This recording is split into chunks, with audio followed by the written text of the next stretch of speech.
Hello everyone.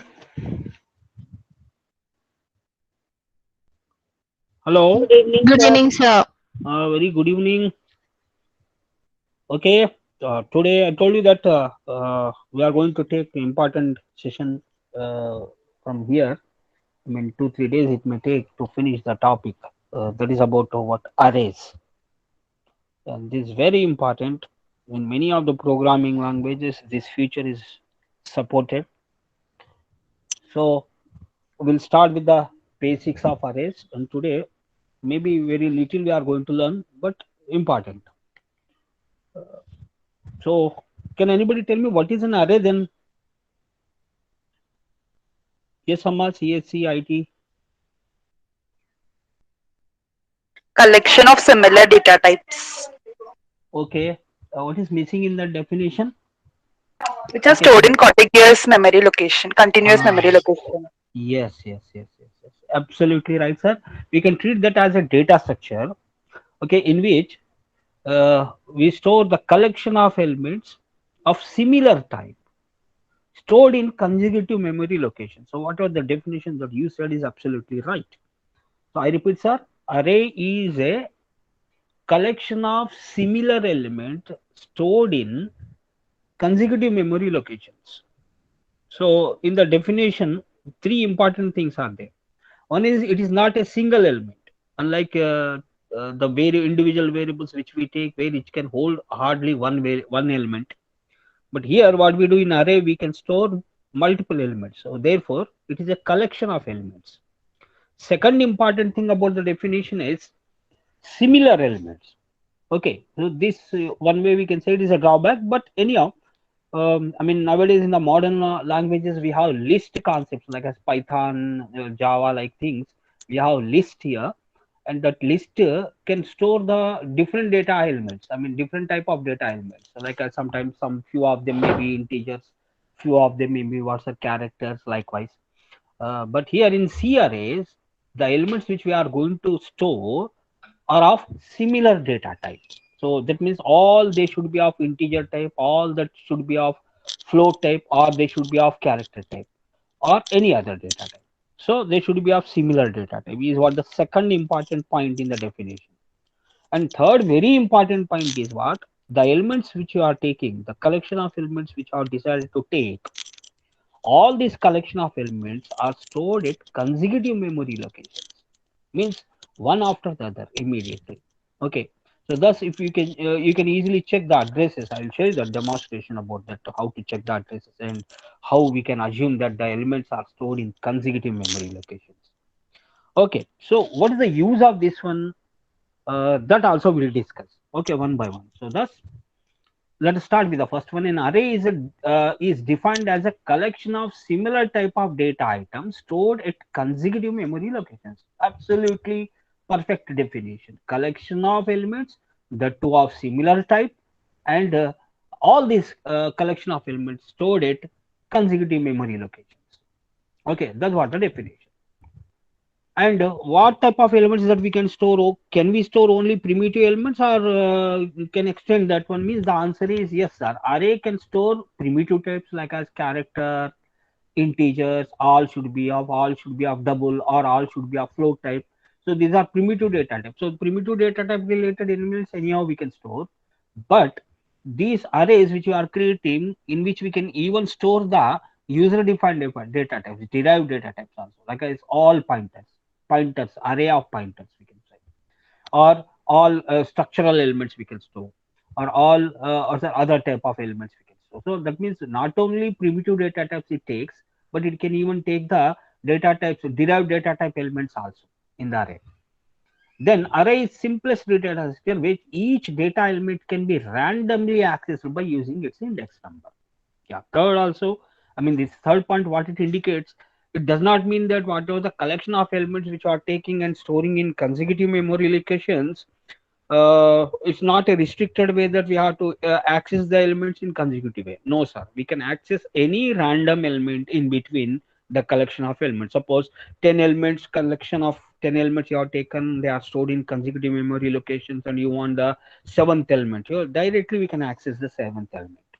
or you want the first element, you can access the first element. Likewise, randomly any element within the range, we can access it, and to access them we take the index number, its index. And we all know that array index, C array index, starts from 0 and ends with 1 less than of the size. Suppose if the size is 10, then index starts from 0 to 9. If size is 12, then it index starts from 0 to 11, like this. Okay. And in C, we can create any dimensional array. We can create any dimensional array. So basic simple array is what's a single dimensional array. Very simple array is single dimensional array, which we also call it as a list.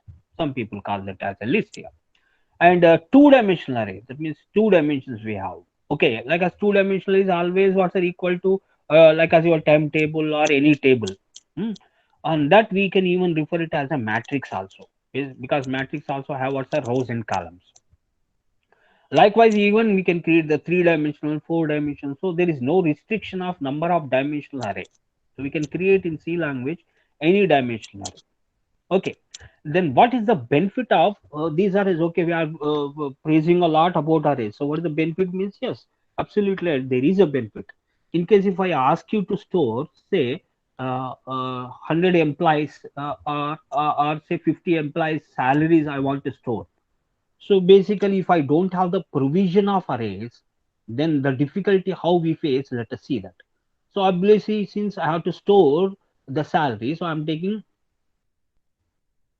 float data type.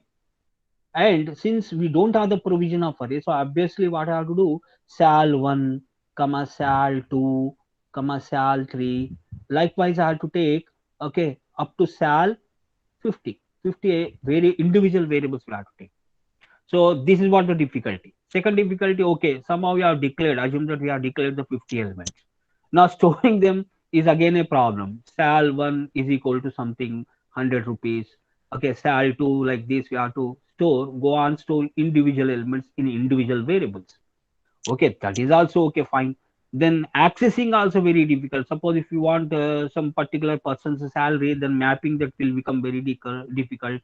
If you want to sort these particular salaries in descending or ascending order, so very difficult. Okay, lot of effort that we have to put. First of all, we have to compare sal 1 with sal 2. Okay, and in between, if you find anyone is less, then we have to swap these two, and that element further we have to compare the next element. So much thing is there, and the size of code drastically increases even if you try to write a small code. So that is what the difficulty of individual variables. They are fine if you're having simple program having two three variables which are quite enough to handle, means we can do it. But if you are having this type of applications where you want to store the marks of some 10 subjects or 60 students average marks you want to store, or some 100 employees salary you want to store, and you want to do some manipulation, so such type of things are very difficult if you take the individual variables. That's why the provision, the concept called C comes into the picture. And the same now we can easily deal by simply saying that sal of 50. If you want to store the salary of 50 elements, then we can simply declare an array of what's a float type of size 50, and there in that one we can easily read the elements with the simple for loop or any loop. By using any loop here, we can easily read the elements within that array, and we can do any sort of manipulation. We can randomly access the elements. Likewise, so many things we can do in an easy way. So that is what the importance of array.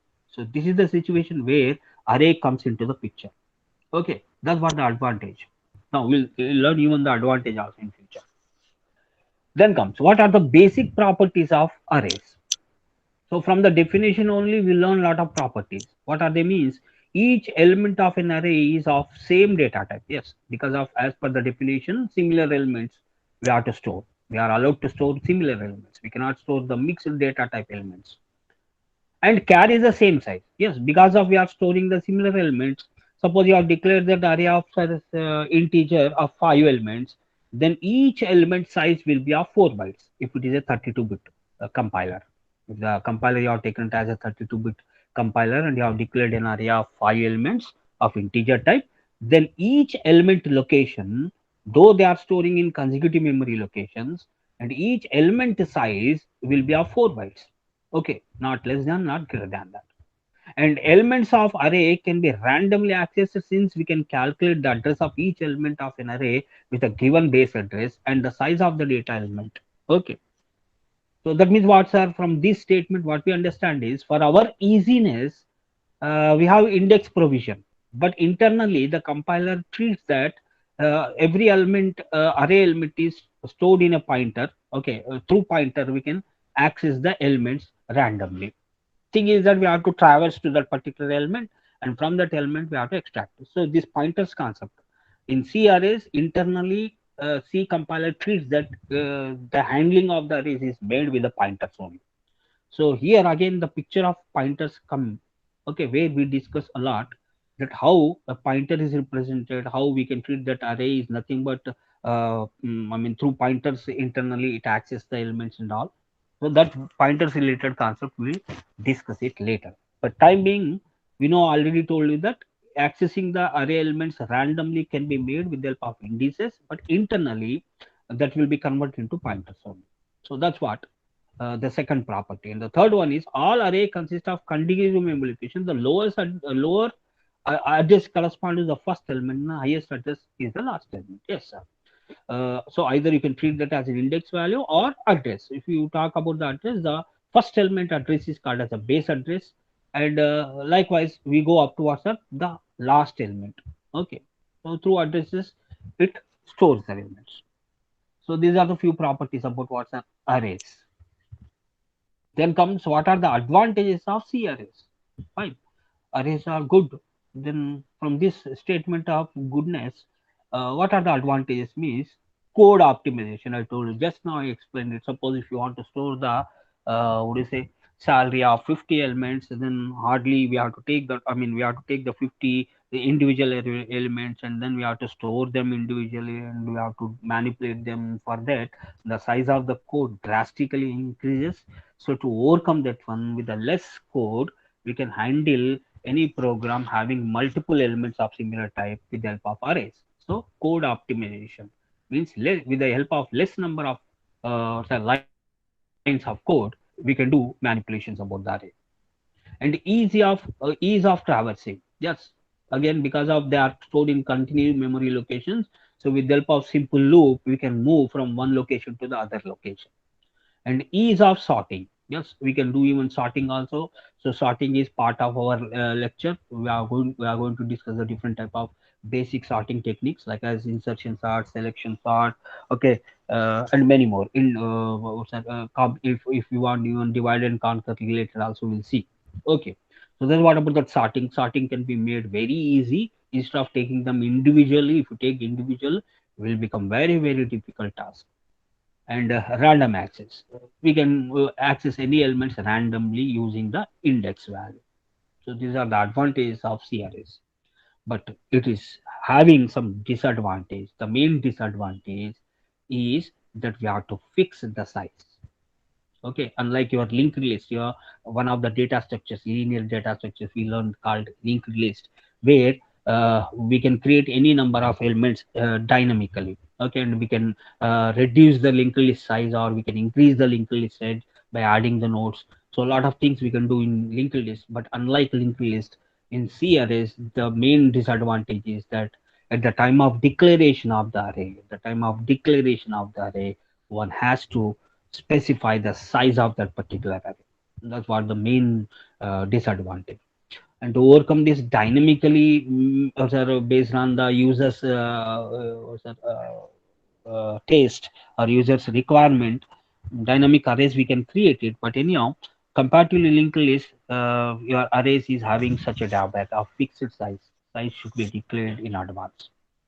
That is the major disadvantage of a C arrays.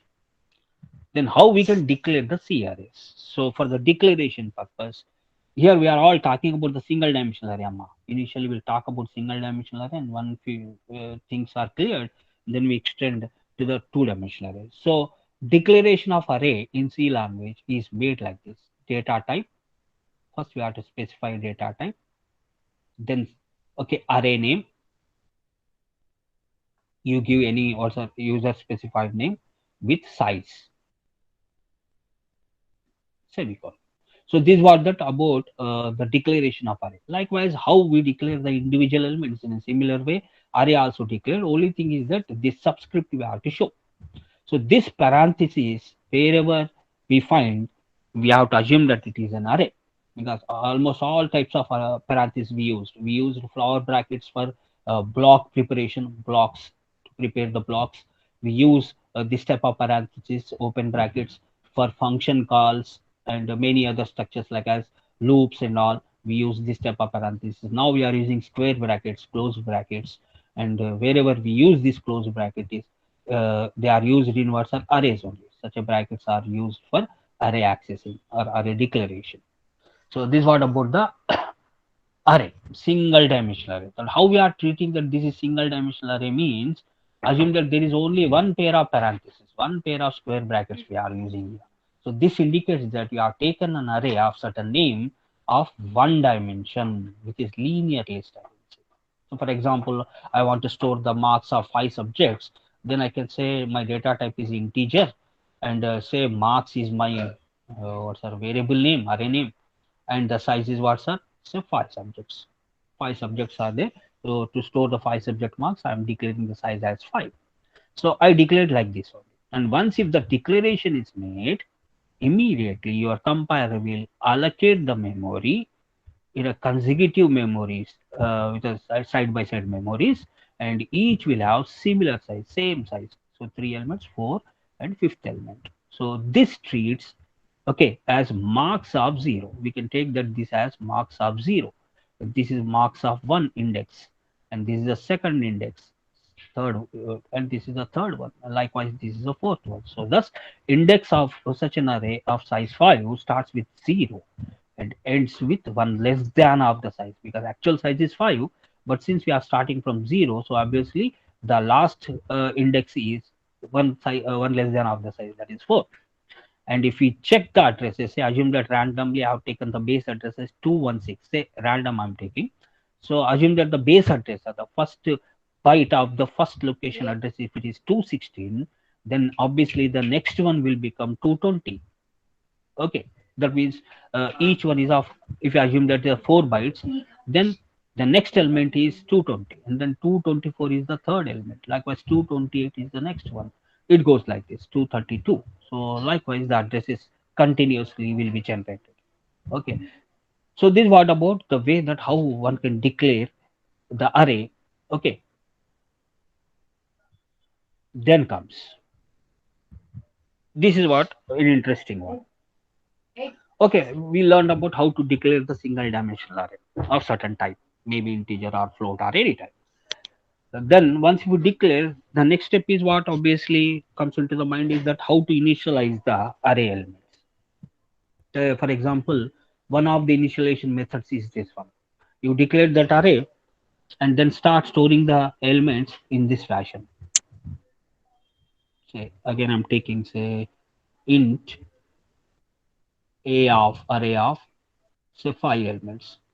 Then to store the elements in this array, I can say a of 0 is equal to some 10, a of 1 is equal to what's a 20, and a of 2 is equal to say 30.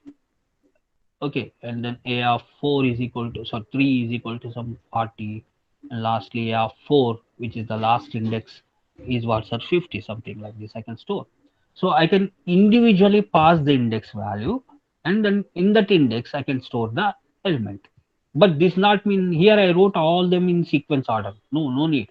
Individually you can randomly store the element. So first you can store the first element value, and then you can directly go to the fifth element, and then store the value, and then come towards a zeroth element. So like this randomly also you can store the values within each individual or locations. It does not mean that here I wrote in sequence order. It does not mean that we have to adopt sequentially. So this is what one method of initializing the values in this array. Okay, sir. But here this was one type of boring only, means individual one we are taking and then storing. So this what anyhow one way of initialization. If the array is very less, we can do in this way, but the best practice is this is not correct way. So what the next way is, the other type of initialization is int a is equal to 5. In this, we can store the elements, say, in a flower brackets 10 comma 20 comma 30 comma 40 comma say 50. So this is the other way. At a stage, at the time of declaration itself, we can store the 5 elements. Okay, but here when you are declaring at the time of, when you are storing the elements at the time of declaration, there is no need of specifying the size. That means I can even say like this also, int a of open close brackets without size, I can say 10, 20, 30. This way also I can store. Then how your compiler is going to treat what is the size of the array means, based on the number of elements. Okay, based on the number of elements, it fixes the size. Here the number of elements which we stored are 30, so therefore the size will be automatically taken as 30. Sorry, automatically taken as 3, because 3 elements are stored. So this was the second way. This was the first way where we can store the elements, and this was the second way we can store the elements. Third way is, suppose you want that all the array elements to be of zeros, say 5 array is taken as a 5, and all of them you want that they should be of zeros, means you simply say like this. So what you actually it will do means, since already size is declared and we declared that one element, this one element is enough to say that or explain to the compiler that all the elements to be stored as zeros. So this was the other way that we can store if you want that all initial values to be of zeros. If they are not zeros, then of course the above method we have to adopt. Okay, and sometimes we can even randomly store. So assume that in the array of size 5, say we know only 2 elements, or say 3 elements we know, we don't know the remaining. So I can say like this here, first element is say 20, second is third, and the third element I don't know, but directly I know the fifth element. So I can say a of 4 is equal to something called 50. So what I did here is, zeroth element and first element I declared, but in between I don't know the remaining elements. So I know only the direct last element. That is what the fourth index element, which is 50. So if I declare like this, in between whatever the missing index values are there, the missing index values are fixed with zeros. That is what the 5 elements in the consecutive memory equations will be stored like this: 20, 30. So second, 0 is 1 is over, 2 we don't know 0, 3 we don't know 0, and directly what's the fourth element we know it is what, 50. So this is the way that how the initialization will take place. So this is what that new compilers are adopting this strategy. Similarly, one more method is also there where we can initialize the array. Say a of 5 is there, and in between the starting 2 values or 3 values I know. So I can say 0 triple dot ellipsis symbol up to what's that, say 0 1 2. I know these elements are something called 5, and the remaining I don't know. So I can keep so close bracket. So some compilers even take this type of notation also. The modern compilers, the updated compilers are also supporting this feature also. So in this feature, zeroth location, first location, second location elements are all fixed with 5, because we initialize with 5. Remaining 2 we don't know, so they will be fixed with zeros. So this is what that other way here we can declare that. Okay, so these are all the various ways of storing, in declaring and initializing the array. But this way, method of initialization is static only. Static means within the code only we have to store the elements. While writing the code, within the code, when you are declared array, by declare at the time of declaration only one can store the elements. So this is static, means the values which once stored are fixed, and if you run any number of times the program, the result always same result you will get. But if you want that user should store the elements, you are expecting that user should give the value, and based on the values which are user has given, if you want to store, then the best way is dynamic reading of the array. You read the array dynamically. That means don't fix the elements, declare the array. Then what you do, you take a loop here. Common loop is for loop, and we know that size is 5, so therefore index starts from 0 and less than of the size. Okay, and increment that one. Then using scanf, okay, read the elements percentage t comma ampersand of, for integers and floats we have to use the ampersand, but when it comes to the string array, there is no need of using what's the ampersand. I'll tell you that. So this It's not 5, it is I. So let me write in pair. Scanf percentage t comma ampersand of a of I. This is what under this for loop you have to write. So that means I is 0. So A of 0 is address we pass. And whatever that the user has typed, say something user has typed 32. So that will store in the 0th location. Then I gets incremented, it will become 1. And again, we ask the user to input some value. Say user has input something called 40, that will be stored in 1. So likewise, up to or say 4, 0 to 4, all the elements dynamically we read.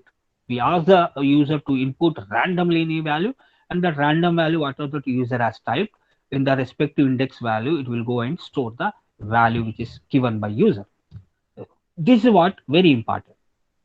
Compared to this method of initialization, these were the better initialization. Okay, so these are all the various ways of declaring and initializing the arrays. That's what even I can demonstrate also, but let me see if any missing things are there in our discussion. So first one, we have already seen, the assume that you have taken an array of 5 size and your individual elements, individual index values, by passing them we can store the values into it. So likewise the one which we have shown in the above. And second one is we can declare the array with the size, and immediately at the time of declaration, using the flower brackets we can pass the elements. Third case is when you are initializing like this at the time of declaration, then there is no need to specify the size. Here int marks empty brackets is equal to the values which you are passing. So ultimately total elements it will check, and based on the number of elements the size will be fixed here. So this is what about the third type. And the fourth type is, just now I told you that if you want to store the dynamic elements, I mean elements at the runtime which user has given, then we can do by using scanf with the loop. We can handle it. And here memory representation of all this I told you already, no need to discuss. So assume that I have taken a val of 7, a variable, array variable of size 7 I have taken, and in all the 7 elements are initialized. And if you see the memory map, including index as well as address, if you see, it looks like this. Val of 0 is the first element, val of 1 is the second element, likewise val of 6 is the seventh element. This is what the index value. As per the index is concerned, this is the reference of each element. And whereas if you check the address, the address also looks like this. See 202428, it is jumping exactly 4 bytes location if it is 32-bit compiler. So these are the memory representation, and these are the other declarations and definitions, or declaration and initializations. So this was the first one, very interesting, Amma. But don't try. Maybe you try in your compiler, it accepts well and good. These were the newer version. Recent C versions are adopting this method also. First, you take a variable, declare the size. Say n is equal to 10. I have taken. All of you, are you are observing that?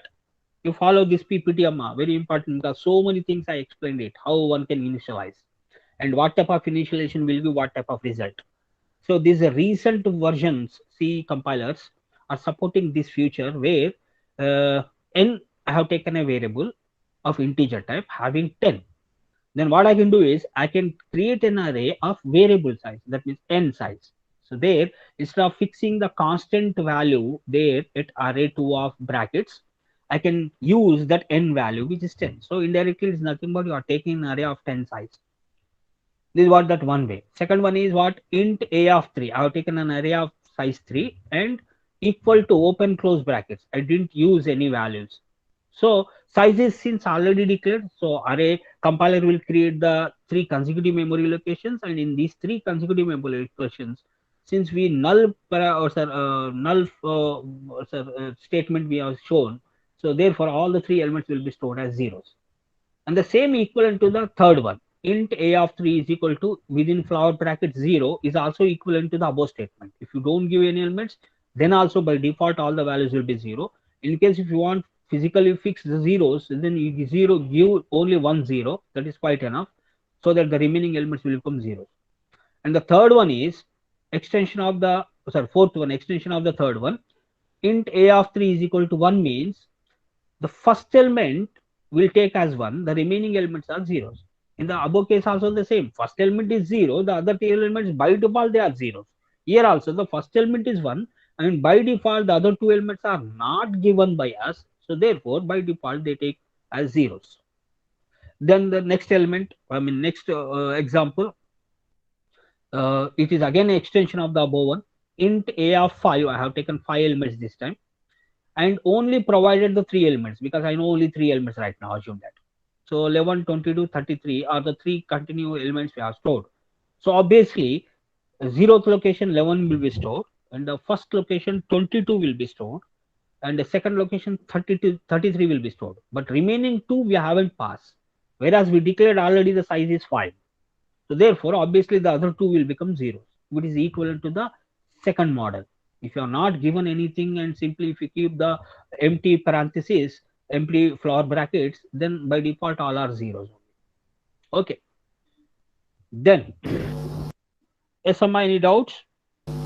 Sir, Yeah, Amma, tell me, Amma.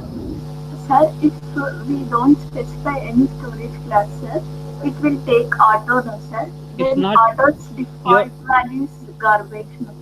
Amma, your audio is not clear, Amma, unable to Sir, listen properly. now, sir, Your audio is not clear, Amma. hello, Hello, sir, your audio is not clear, Amma. now, sir. Yeah, just speak. Just speak. Oh, if we don't specify any storage class, sir, Storage it will class. take auto, no, sir. Yeah, auto. But in the case of Then WhatsApp, default value garbage value. that is what that I mean. If you maybe run in your WhatsApp turbo compiler, it will take the garbage. But in this case, it will take 0. You know, we have specified the open floor bracket and close floor bracket. Declaration చేసి semicolon పెట్టలేదమ్మా. Observe this carefully. Int a of 3 is equal to empty parenthesis, empty flower brackets.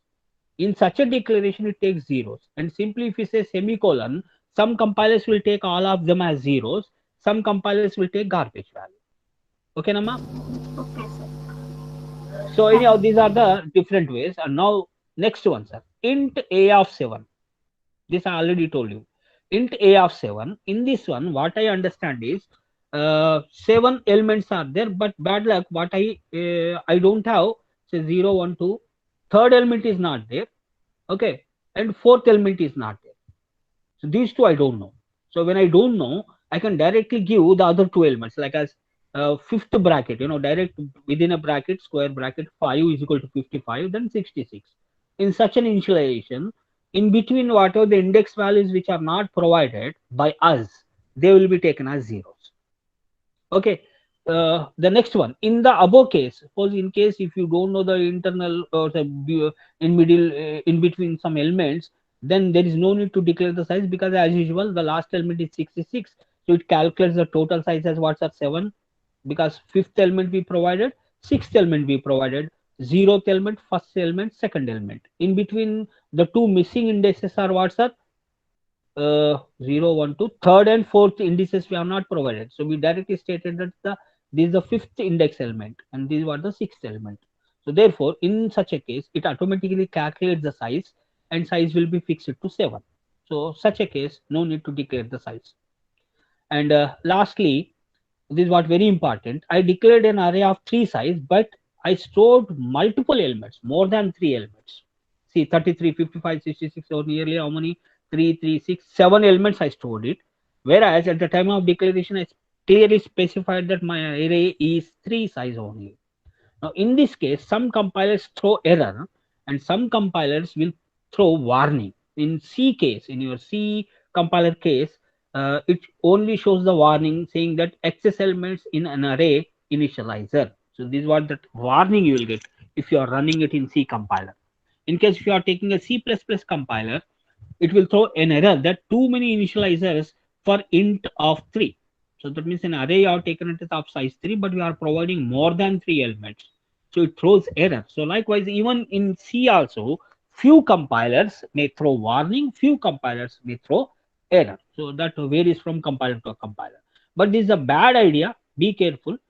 When you have taken an array of certain size, then better you store that many elements only. Don't try to store excess elements. If you try to store excess elements, they will be stored, okay, your what's our above array allocation. So as a result, they may eat some other data. They may eat your WhatsApp some code part. So that will be very dangerous. So you don't try to commit mistakes like this of storing the access elements. Particularly, they damage the data of other variables. They may overlap with the other variables. That's what the main problem. So these are all the declarations. Let us see each one by one by using a compiler. Mm, okay, sir. Include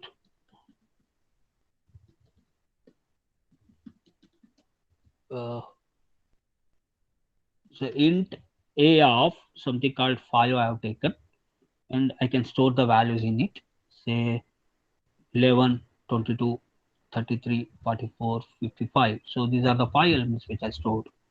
And I want to access, I want to display these 5 elements. So this portion I'll keep as usual. So for this, what I'm doing is, let me take a what's a loop counter starts from 0 and less than of 5. So that means 0 to 4 only it will work. And every time I'm incrementing that my I value, and I will try to print the values of this one. That is A of percentage t is equal to percentage t comma I comma A of I.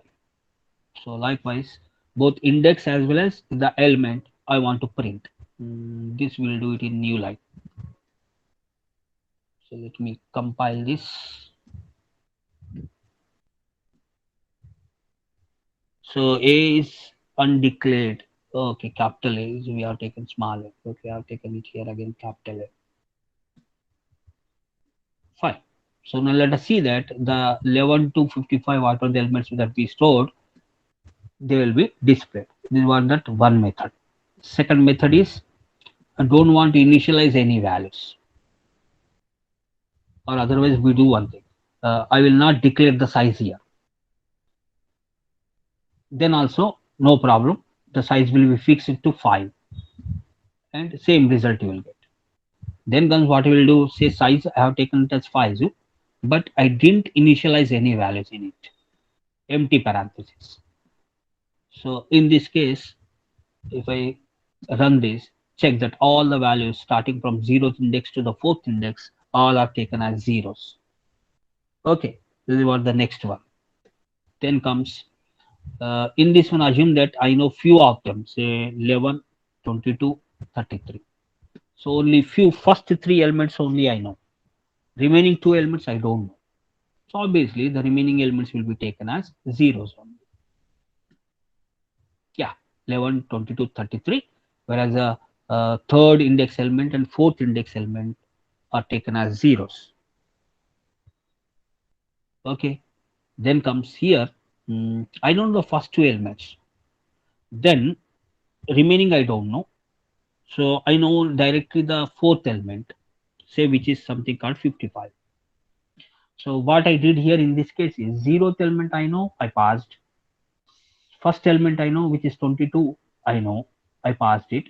But second and third index values I don't know. I directly know about the fourth index. So the fourth index is 55, I passed. So only 3 elements out of 5 I know. So I passed them. Now what I'll do? Let me check. So 11, 22. In between the 2 elements we don't know. So they have taken as default zeros. And the next one is 55. So these are all the various ways. But I don't think this version will work in our compiler. Let us see even. 0, triple dot, ellipsis symbol, and 1. Up to this, the elements are say 5. In the remaining, that is 0, 1 we pass. Remaining we don't know. We want that remaining to be zeros. Let us see this version which is acceptable or not. No, sir. In our compiler, it is not acceptable. Too many decimal points in the number. So it is treating this ellipsis symbol as a decimal one. And second error also we got 2 errors on the same line we got. Array index in initializer not of integer type. Some typical errors I'm getting. So this will not work out in our compiler, but some advanced compilers they are supporting. Okay. So this is what about the various types of what's the initializations and uh, declarations. So hope that you understand all of it. Now we'll do some simple programming in this. One of the programs is what's up. Say I want to generate the Fibonacci series of something called 15 first Fibonacci series I want to create. So how easily we can do, you see this. FEB is my variable of size 15 because I want to generate 15 Fibonacci series numbers. Then I have taken one more variable for loop counter. Now here FEB of 0th element, we know it is 0, and FEB of first element, we know it is 1. So I know the first two elements. Now by using these two first two elements, remaining or 13 elements I have to generate, and the overall Fibonacci series has to be generated finally. So for that, a loop I am taking, starting with the second index, because already 0th and first index elements are fixed here, and I want to continue this up towards 15, less than 15, not less than or equal to 15. Be careful. Now in this one, I want to generate the remaining. So therefore, FEB of ith one is equal to FEB of I minus 1th element plus FEB of I minus 2th element. This is what my formula to generate the Fibonacci series. So likewise, all the remaining 13 elements will be generated by adding the continue preceding elements, addition of the previous two or the preceding elements. Now, once if the process is over, let me display all the elements starting from what's 1 to all the 15 elements. Fibonacci series will display printf percentage or new line first we fix percentage d comma it's a of I. So this was the simple program of generating the Fibonacci series. How this works? Sir, Feb of I. Yes, Amma. Amma. Feb of I, sir. Oh. Okay. Thank you. Right. So let us see this here. We'll try to understand. It's a very simple logic and best suitable for the arrays here. I have taken say FEB of 15 I have taken size. So you know that continue memory locations will be generated up to 15. So I may not go for all of them. So whatever maybe these are 0th element, first element, second, third, fourth index element, fifth index element, sixth one, seventh one, like this we have up to 14th index. Right. Now we fix the first two elements. First one is 0 in our case, and second one is 1. Now I want the second one. I mean the second index element, third element. So for the third element, we know the addition of the previous two elements. That is nothing but what's if this is my A, then ultimately this will become A of 0 plus A of 1. If I do, I will get what's A of 2. So second index element if you want, then 0th index element plus 1 first index element we have to add. So similarly, if I want A of 3, then A of 3 will become the sum of these two elements, second and first index elements. So thus it is A of what's that 2 plus or A of 1 plus A of 2, nothing.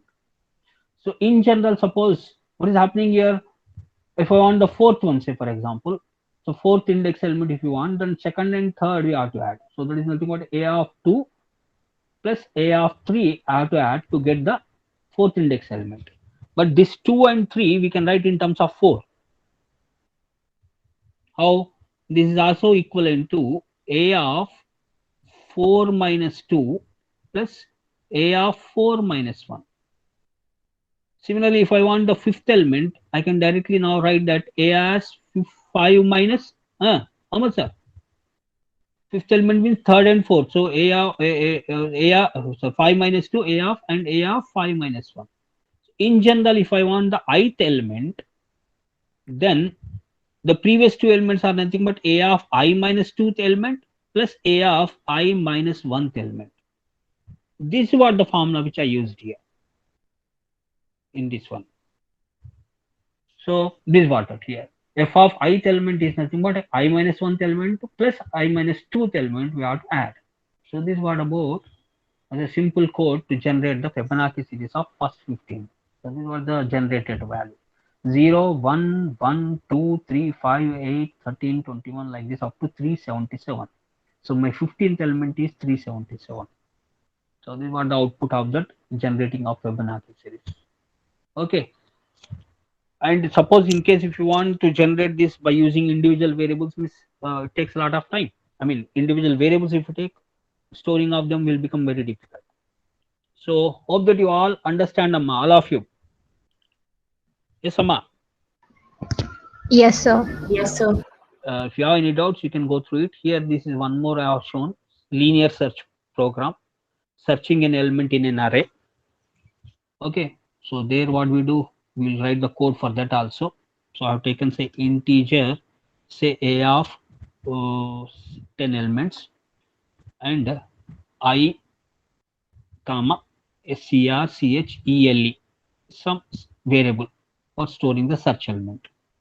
Now what we do, for initially I is equal to 0, I less than 10, I plus plus, I'll ask the user to store the 10 elements because I didn't initialize it. So dynamically I want that user to be user will be asked to also give the values. So entire percentage d element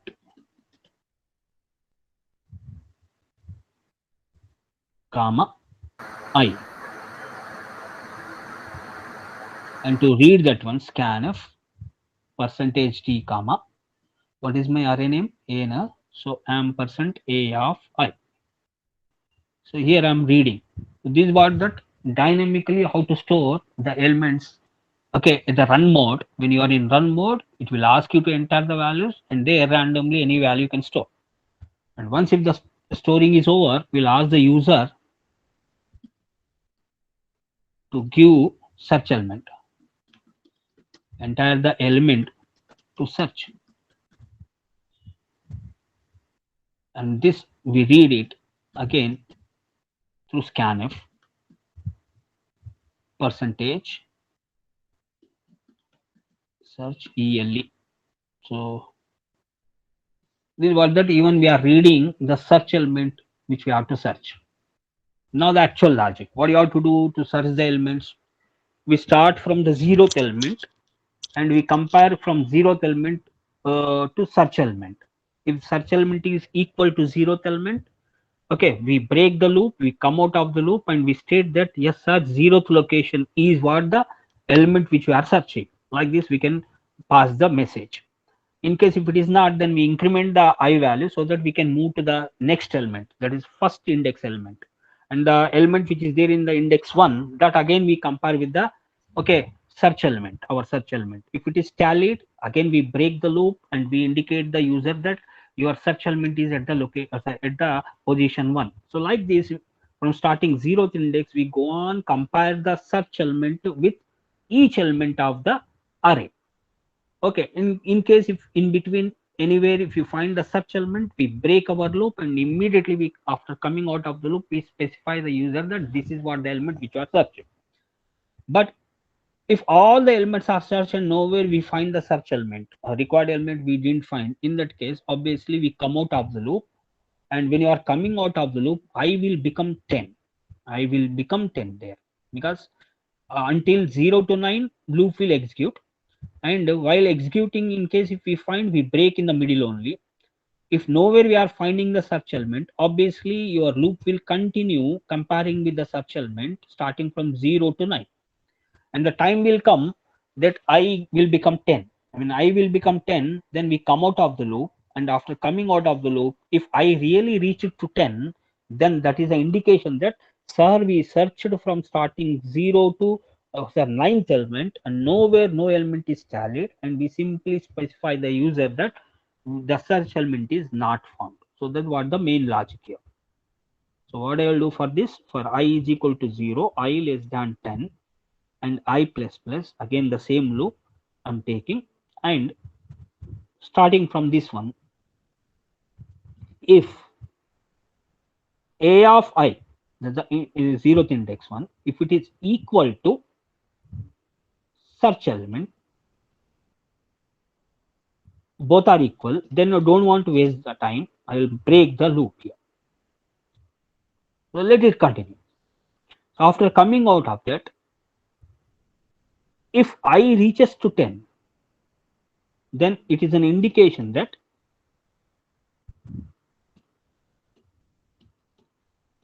the element, the search element percentage D is not found. So this is a message simply we print on the screen.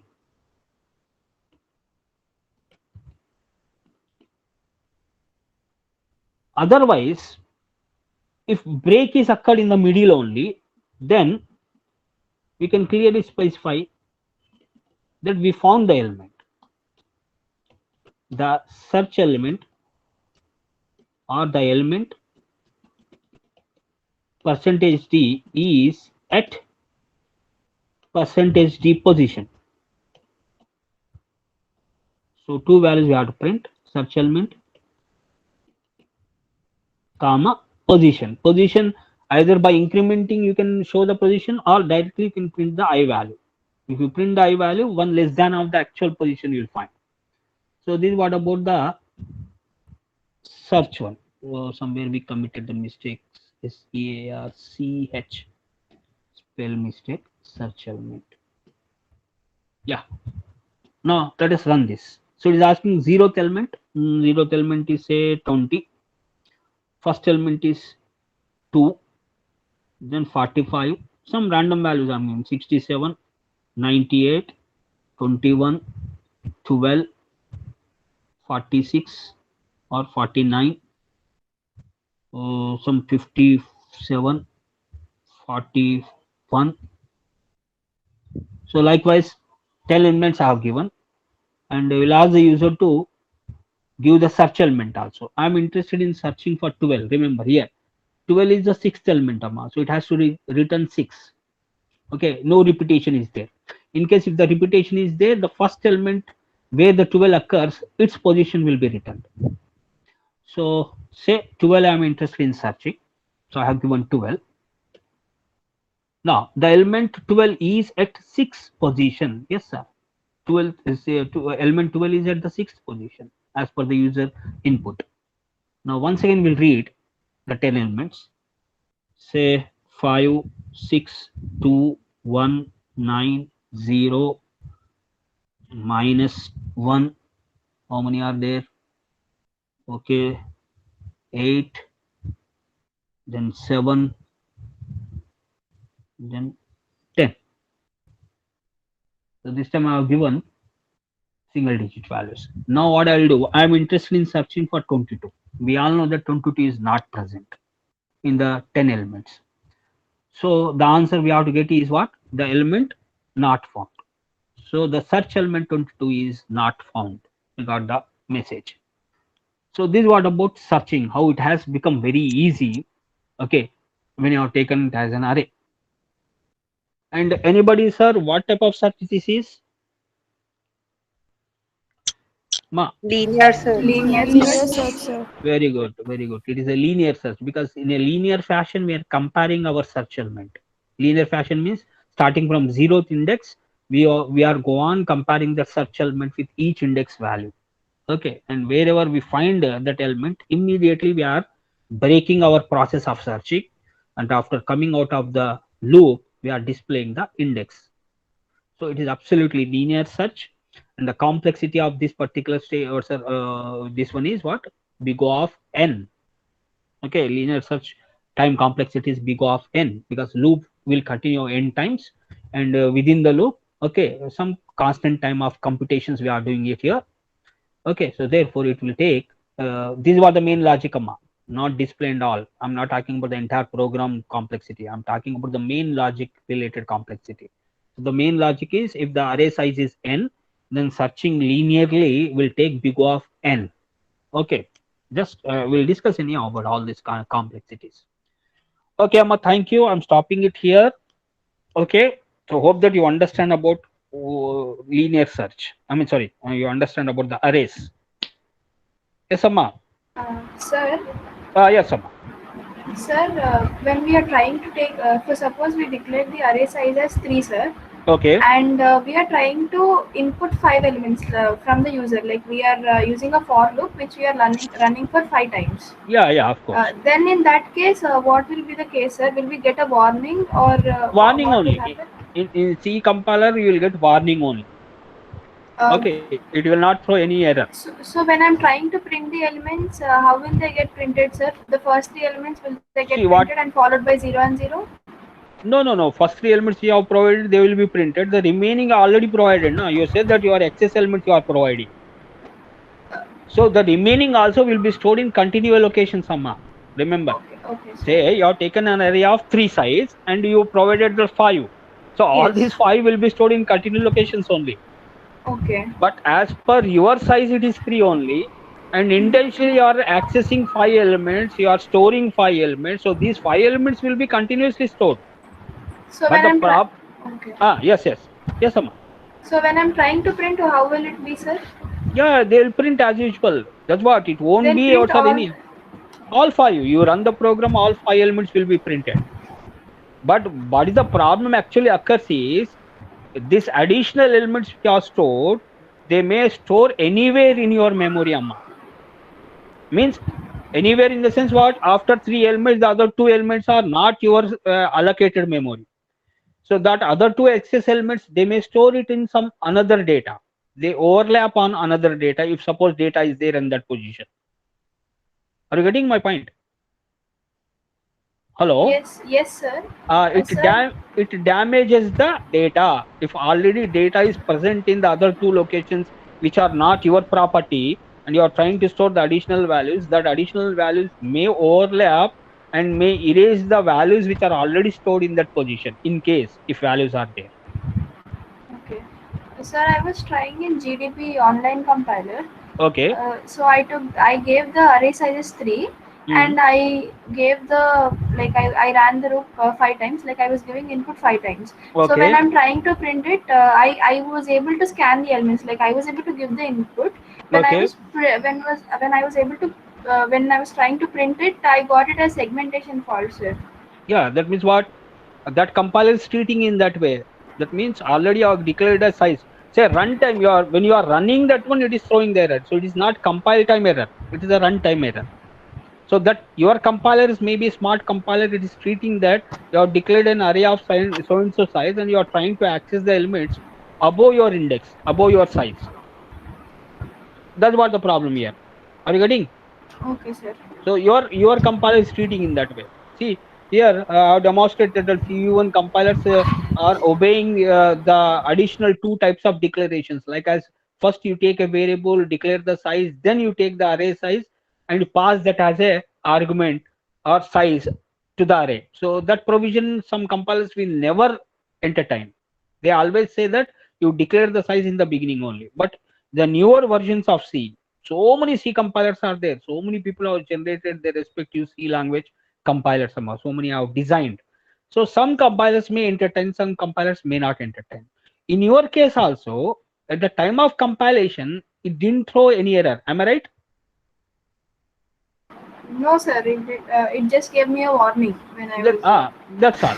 But at the runtime, when you are accessing, it is throwing overflow. That means what's array index out of bound. Like as in Java, that exception is there. It throws an exception that array out of bound. So array checking is not possible in C. Basic C compilers when we talk, starting versions of C compilers when we talk, okay. So this bound checking is not at all present. As a result of that one, even if you declare an array of smaller size and you are storing more than that, it accepts. It accepts it. Sometimes even some compilers may not even throw the error, warning also. They simply treat it as if you are taking, but the problem is that they may overlap on some other data. You may lose some important data. Okay. So basically, when we are trying to initialize the array with more than the size of it, it depends on the compiler how it is reacting. Is that Yes, the Amma. conclusion, sir? Some compilers may throw warning. Some compilers, the old versions of compilers, may not even throw warning. Okay, some compilers may throw what? Errors also. Okay, sir. Okay. So okay. Thank you, sir. Thank you, Amma. Sir, Any other doubts? sir, Yeah. can you discuss yesterday's exam, sir, next class? Okay, sure. We did last time the same, na? We'll discuss it. Yes, No sir. problem. No problem. Thank you, sir. Thank you, Amma. Thank you. Chandrika, madam. Yes, sir. So I'm concluding, madam. Yes, sir. Yes, sir. Sure, sir. Thank you so much, sir. Thank you, ma'am. Thank you. Thank you, sir.